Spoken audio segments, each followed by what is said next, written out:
Hola, ¿qué tal, apreciado estudiante? Bienvenido a nuestra clase de habilidad verbal. El día de hoy nos toca un tema muy interesante de lo que es los niveles de comprensión lectora, ¿sí? Entonces vamos a ver este tema muy interesantísimo, ¿no?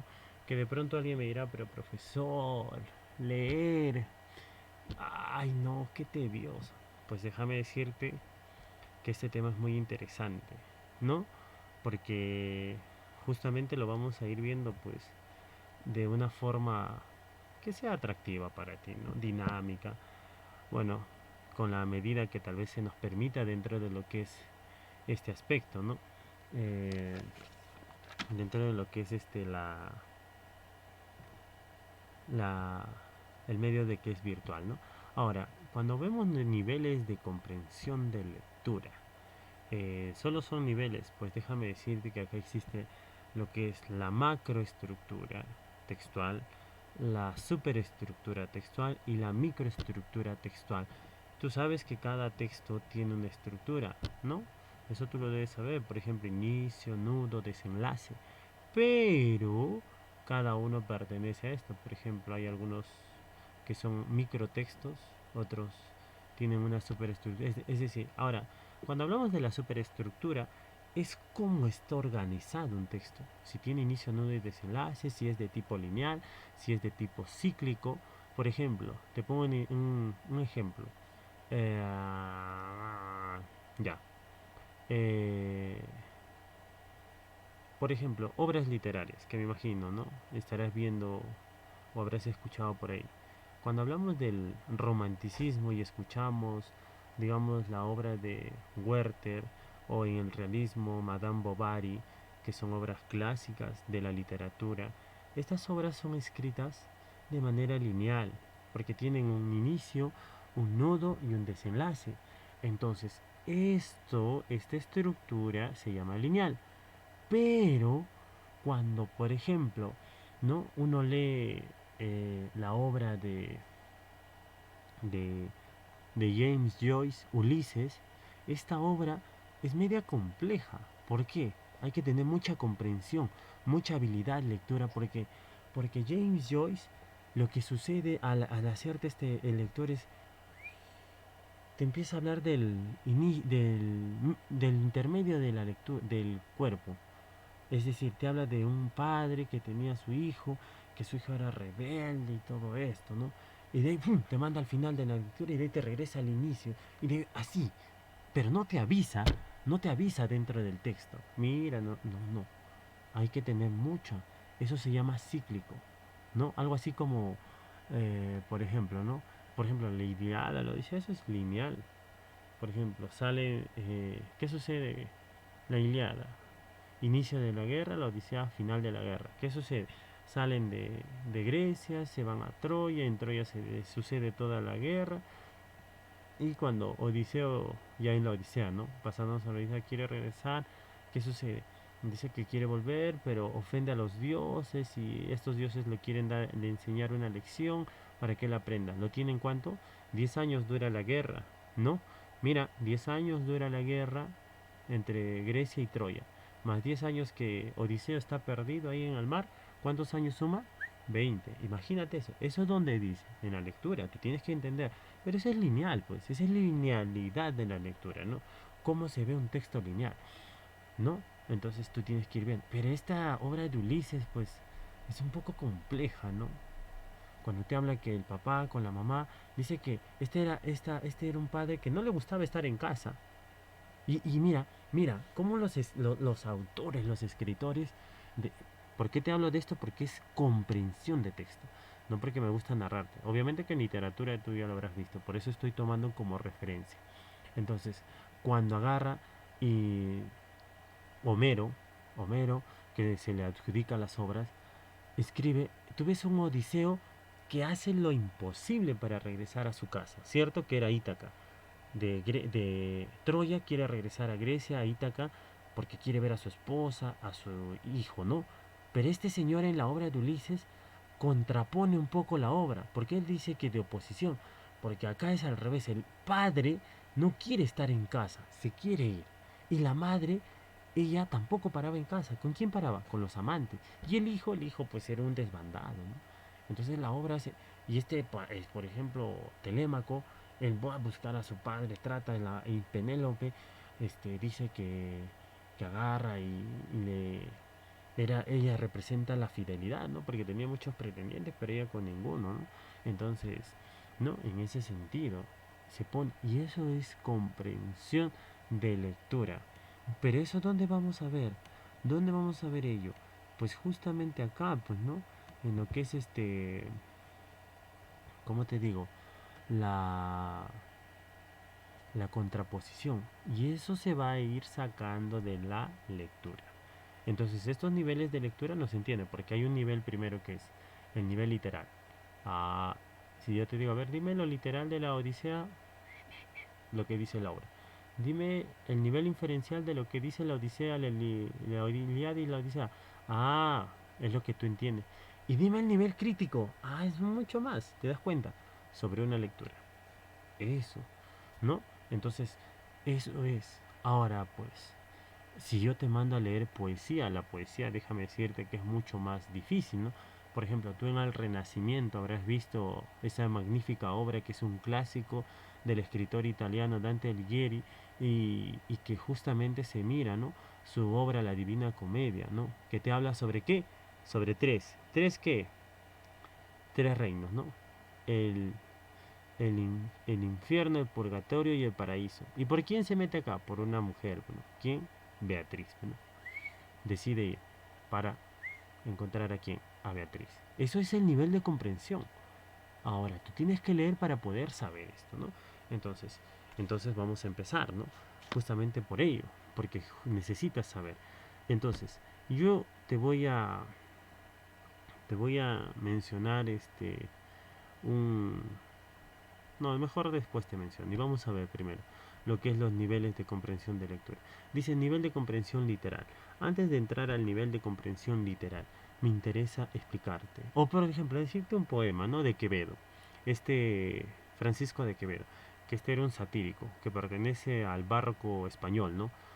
Al barroco, perdón, español del siglo de oro, ¿no? Donde está la cumbre de toda la poesía, de los escritores. Por ejemplo, ahí vamos a tener a Francisco Quevedo, Luis de Góngora, a Garcilaso de la Vega, ¿no? Todas esas ilustres embates del siglo de oro, ¿no? Entonces ahí vamos a verlo. Pero eso es en literatura. A mí lo que me interesa es decirte un fragmento de este Quevedo, ¿no? Entonces dice, ¿no? El texto más o menos, o la poesía dice más o menos así, ¿no? Dice vi de pobres tal enjambre y un hambre tan cruel que hasta la misma sarna de él se estaba muriendo de hambre.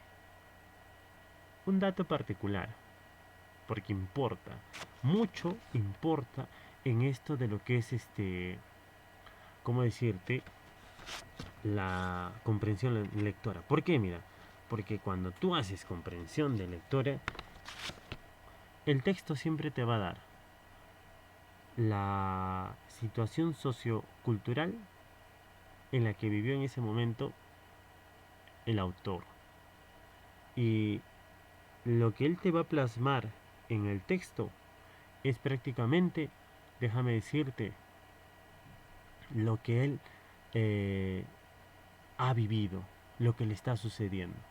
Es como por ejemplo ahora, si yo te pregunto, no sé cuántos años de pronto oscilas, entre qué edad y qué edad, pero yo te pregunto, ¿no? Y te digo, a ver, tal esto y tal esto.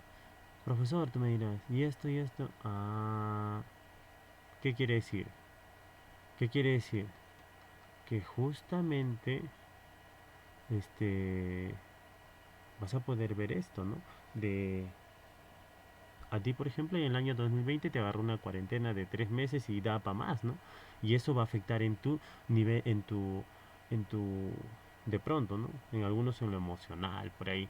Y si eres un escritor de acá a unos años, escribirás sobre esto, mencionándolo, contándolo, pero desde tu punto de vista. Y eso es lo que ellos hacen. Ahora, este Francisco de Quevedo, pues, era un satírico, ¿no? Él dice que era medio miope y medio cojo, ¿no? Entonces, vi de pobre está el enjambre, dice, y un hambre tan cruel que hasta la misma sarna de él se estaba muriendo de hambre. Este era crítico, ¿te das cuenta? Porque dice, vi de pobre está el enjambre y un hambre tan cruel. ¿Qué tenía la gente? Hambre, pe. Tenía hambre. Era la época de la peste negra, ¿te das cuenta? En España, cuando España estaba en la cumbre, ¿no? Entonces de su apogeo, claro está.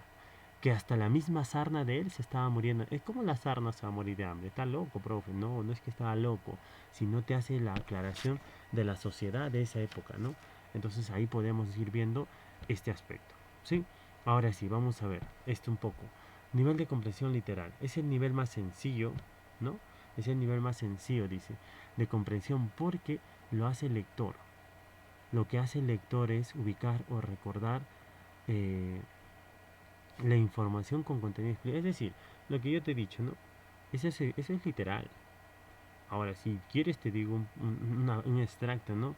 Que es inferencial. Entonces en este inferencial ya tú vas a poder ir viendo pues cómo se da, ¿no? Este aspecto, cómo se da este aspecto, ¿no? Por ejemplo, sigamos viendo un poco las diapositivas, ¿no?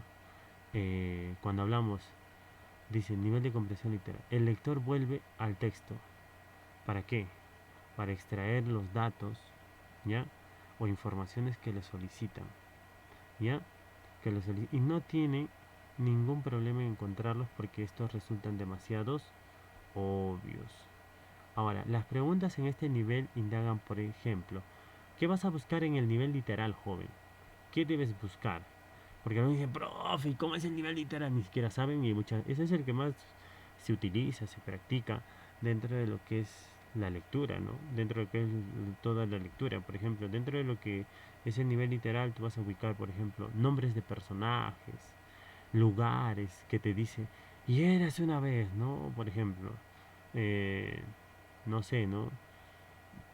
Si ves, por ejemplo, la obra, ¿cómo se llama esta obra? Las cuitas de joven Werther, o Werther, como algunos lo mencionan. Ahí te habla de Valheim, ¿no? Que es la ciudad donde se desarrolla esta obra. Es el lugar, es el literal. Tiempo. ¿En qué tiempo te habla? Porque recuerda, muchos de estos escritores te hablan en tiempo presente, otros en el pretérito y otro en el futuro. ¿En cuál de estos tiempos te está hablando la obra? Entonces ahí vas a tener que ver porque es más, algunos juegan entre eso se llama el monólogo, ¿no? Interior, que esa es una técnica de James Joyce, por ejemplo, y que eso te traslada, ¿no? Del tiempo, del pasado al presente sin que te des cuenta y la obra ni siquiera te lo menciona, ni siquiera te lo va a... ni siquiera te va a decir un ratito, no nada. De frente, tú ya te perdiste en la lectura. Pero eso ahí ya mezcla, ¿no?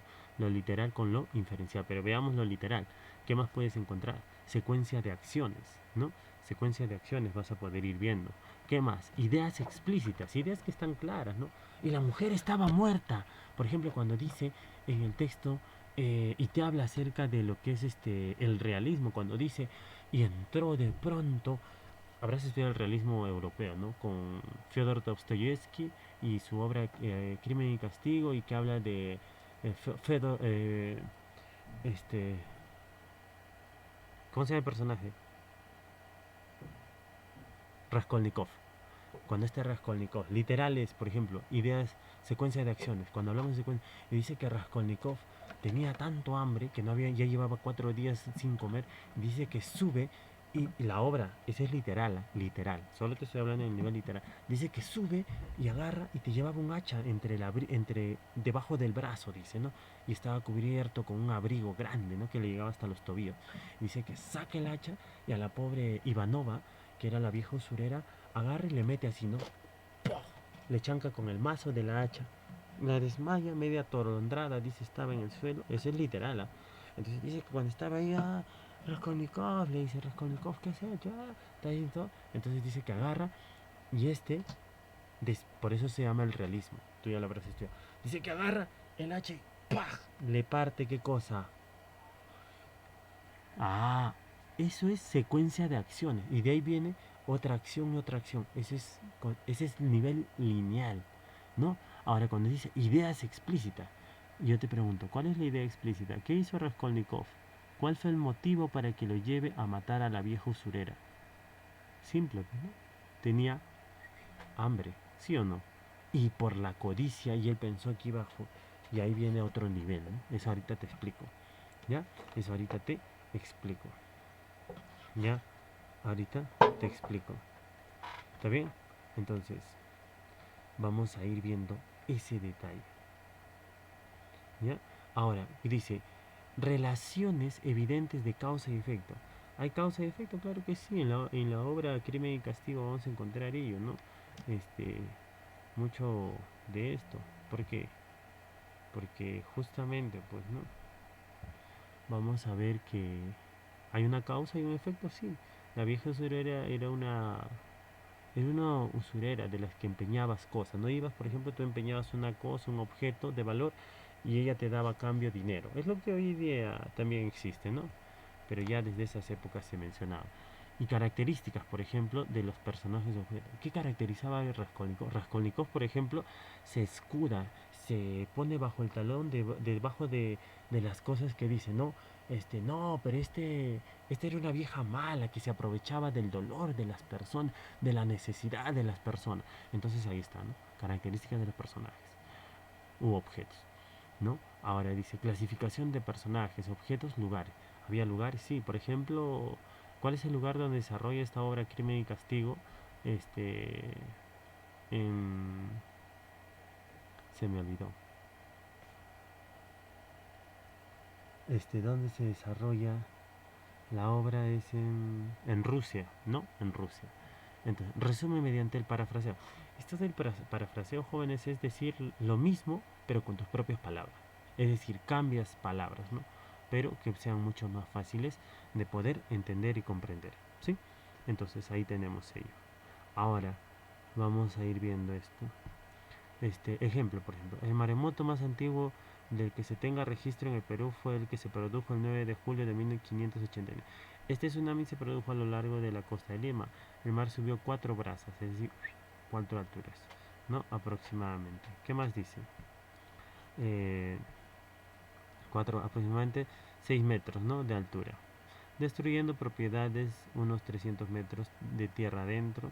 Las olas inundaron aproximadamente 10 kilómetros cuadrados. Esta gigantesca ola fue ocasionada por un sismo de intensidad 8, cuyo epicentro estuvo cerca de la costa de Lima y que destruyó la ciudad, perdiendo la vida cerca de 22 personas. ¿Sabías que el Perú y su secreto, la República? ¿Cuándo ocurrió el maremoto más antiguo del Perú? Ah, ese es literal.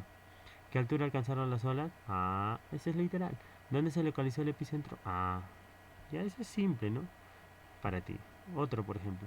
Ayer tarde, al salir de la escuela, fue a visitar a mi maestro enfermo. El trabajo excesivo le ha hecho enfermar, no el COVID. ¿Ah?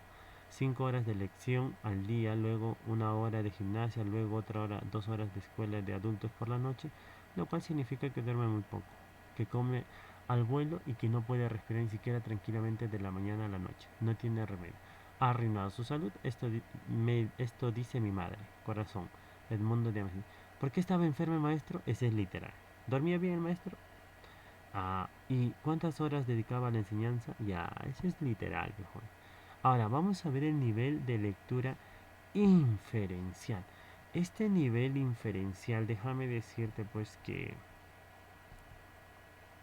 este nivel pues es el nivel más complicado, ¿no? de la lectura. Lo que hace el lector en este nivel es obtener nueva información a partir de la información, ¿qué cosa? Conocida, ¿no? ¿No? Entonces eso. Ahora, vamos a ver la siguiente diapositiva. Para ello, para ello, para ello, se vale de deducciones o inducciones, pues, ¿no? Para ello se vale de deducciones. Inferir es en realidad ir más allá del texto. Es completar los vacíos y leer entre líneas. Es decir, lo que no te dice el texto, pero te da a entender. ¿No? Es lo que te da a entender. ¿No? Este... ¿No? Es lo que te da a entender. ¿Sí? Ya ahora, el lector debe apelar a sus conocimientos previos, al uso de estrategias adecuadas, al aprovechamiento de las diversas pistas que contiene, pues, ¿no? Un texto. ¿Qué contiene qué cosa? Un texto, ¿no? ¿Ya? Entonces en ese sentido, joven, ¿ya? No te olvides, por favor. Acá tienes que utilizar mucho, ¿qué cosa? Ahora, acá vamos a detenernos en esta temática relacionada a nivel inferencial, ¿ya? Por ejemplo, ¿no? Acá vamos a ir viendo, este, la formulación de las hipótesis. ¿Cómo es esto de la formulación de las hipótesis? ¿No? Cuando hablamos de la formulación de las hipótesis, es necesariamente ya lo que nosotros queremos dar nuestro punto de vista, identificación de temas o ideas principales que no aparecen explícitas en el texto. Es decir, hay ideas principales que te menciona el texto, ¿no? Hay ideas principales que te menciona el texto, ¿sí?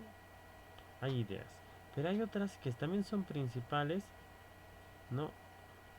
Que también son principales, pero, pero que no están en el texto, que tú tienes que extraer, y esa extracción es propiamente de ti, pues no, no es simplemente que tú agarres y ya, no, es propiamente de ti, ¿ya? Entonces, ahora, explicación de significado de palabras o expresiones difíciles. Recuerda que acá tienes que basarte en dos tipos, del significado connotativo y del significado de... Lo denotativo es lo que se menciona en el diccionario. Lo connotativo es el significado que le otorga la sociedad a una palabra, ¿sí? Entonces, eso es. Por ejemplo, cuando hablamos de,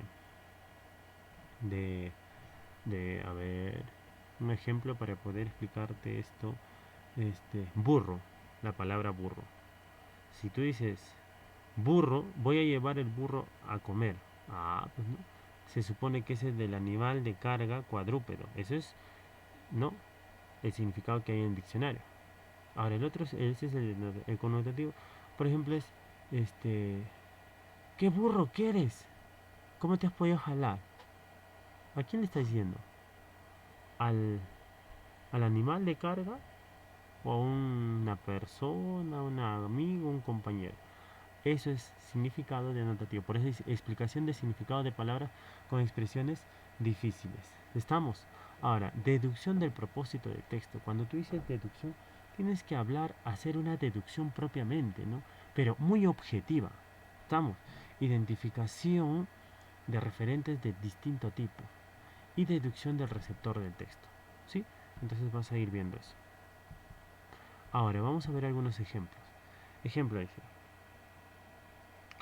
era más piña cuando sabía, nunca me llamaban, pero cuando no había entendido nada, ahí sí me preguntaban, no sé cómo hacían. Seguro que mi cara, la expresión que tendría, era como si mis ojos le avisaran al profesor que no había entendido, y entonces me preguntaba, ¿cómo? Contestaba mal o me quedaba callada. Me decía, tiene que estar más atenta. ¿Cómo que no sabe si eso ya lo enseñé? Entonces me sentía mal y yo no tenía ganas de aprender. Incluso ahora, cuando no estoy segura, bajo la mirada. No quiero que mis ojos me traicionen, construyendo la nueva escuela. ¿No? Entonces ahí tenemos. Ahora, pregunta sobre eso. De acuerdo al contexto, ¿qué significa estar piña? ¿Ser objeto de burlas? ¿Tener mala suerte? ¿Ser llamada permanente o no poder contestar ninguna pregunta? ¿Ponerse rojo? Ah, ese es el nivel inferencial. A ver, te dejo para que tú puedas ahí poner en práctica un poquito tu mente. Se puede deducir que el testimoniante fue víctima de una educación sustentada en memorismo, comprensión, Ah, entonces ahí está. Te dejo. No mirar directamente a una persona puede resultar un gesto descortés, temerario, suma de timidez que refleja ansiedad o prudente. Y acabamos con el último nivel. ¿Ya? Vamos con este nivel es el nivel crítico o valorativo, que algunos piensan que es con crítica. No, el criticar eso es lo que haces, ¿no? Pero esto no es así. Esto va más allá. Entonces vayamos a entender esto. ¿Estamos? Dice, nivel de comprensión crítico valorativo. Es aquel en donde el lector deberá emitir, ¿qué debe emitir? Juicios de valor. Esto implica que, frente a un hecho o situación dados, deberá asumir una postura basada en argumentos sólidos. La validez de un juicio o de una opinión radica en la calidad del argumento, en el porqué, en las razones que se expongan para su sustento, ¿no? Y ahora, nivel de comprensión crítico. En este nivel la persona apela a su ideología o axiología. Cuando hablamos de axiología es lo que tú piensas. Preguntas en este nivel indagan propósito y posición del autor, apreciación estética del texto. Es decir, cuando hablamos de un propósito, ¿ya? Cuando hablamos de un propósito y posición del autor, ¿de qué estamos hablando? Posición, ¿cuál es el propósito del autor al darte ese texto? ¿Cuál es la apreciación estética del texto? Identificación con personajes, identificación con valores y actitudes. ¿Sí? Y ahora, por último, vamos a ver algunos ejemplos. ¿Ya? Y quiero que tú... El piojo del coronel. Un piojo muy humilde, obviamente, como mi flaca, claro. Solo conocía la aridez de la cabellera de un soldado raso. Imagínate, ¿no? No se quejaba de su suerte. Sus antepasados, durante generaciones, habían vivido en esos páramos, tú sabes, y conociendo solo pelo apestoso, imagínate, era incapaz de aspirar a un sitio mejor. Quiso el destino que el coronel pasara y revista a la sudorosa tropa. El piojo, emocionado, levantó una de sus patas delanteras para él también hacer el saludo militar. Entonces, un viento repentino lo sacó de su sediento, ¿no? albergue y fue a depositar en la cabeza del coronel. El insecto se llenó de orgullo. La armada está bajo nuestro mando, exclamó, y una cálida sensación de poder embargó que dice su corazón. Desde ese día despreció a sus congéneres, es más, rogó al cielo que su jefe los extendiera por sucios y feos. Aferrado a la fragante cabellera, se sintió dueño del mundo, obedecido por todos. De pronto estalló un motín y los soldados con lanzallamas quemaron al coronel. El piojo, a pesar de gritar innumerables veces soy inocente, murió tan achicharrado como la cabeza que lo albergaba. ¿Te das cuenta? Entonces no hay que ser muy... El autor del texto pretende enseñarnos a través de la lectura qué cosa. ¿Qué debemos, qué debemos hacer? Aceptar nuestra realidad. Poder cambiar. Ahí tienes. Y por último, bien joven, espero haya sido muy, pero muy provechosa este tema para ti. Cuídate mucho más ahora y nos vemos. Ya, un abrazo. Chao.